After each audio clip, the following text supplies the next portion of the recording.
Pour la 13e fois, Vladimir Poutine s'est exprimé ce jeudi dans le cadre de l'émission télévisée Fleuve Ligne Directe.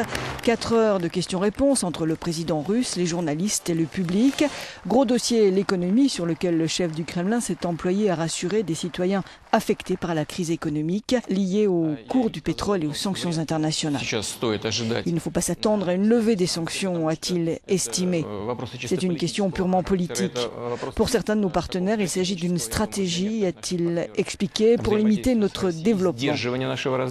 Et je crois que ce n'est plus directement lié aux événements en Ukraine.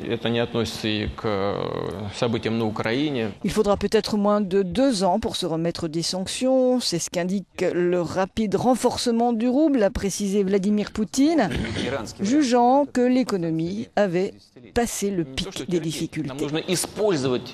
Nous ne devons pas supporter les sanctions, a dit Vladimir Poutine. Nous devons nous servir de la situation liée à ces sanctions pour trouver de nouveaux niveaux de développement. Par exemple, remplacer les produits d'importation par des produits locaux. Peut-être n'aurions-nous pas à le faire sans ces sanctions. Mais maintenant, nous devons le faire. J'espère que cela permettra de développer de nouveaux secteurs comme le high-tech. Mais c'est vrai, cela a un impact sur l'inflation, a-t-il reconnu, sur les produits alimentaires. C'est vrai, nous aurons à le supporter un certain temps. En matière de politique étrangère, Vladimir Poutine a réaffirmé qu'il n'y avait pas de soldats russes en Ukraine. Et revenant sur la reprise des livraisons d'armement à l'Iran, annoncée en début de semaine, il s'est justifié ainsi. Les missiles S-300, qui ne sont pas des armes offensives, mais des armes défensives, a-t-il dit, ne figurent pas sur la liste des sanctions de l'ONU.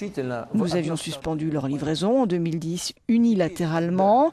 Maintenant que des progrès sur la question nucléaire iranienne existent, et c'est positif, nous n'avons aucune raison de continuer unilatéralement, encore une fois, à maintenir cette limitation.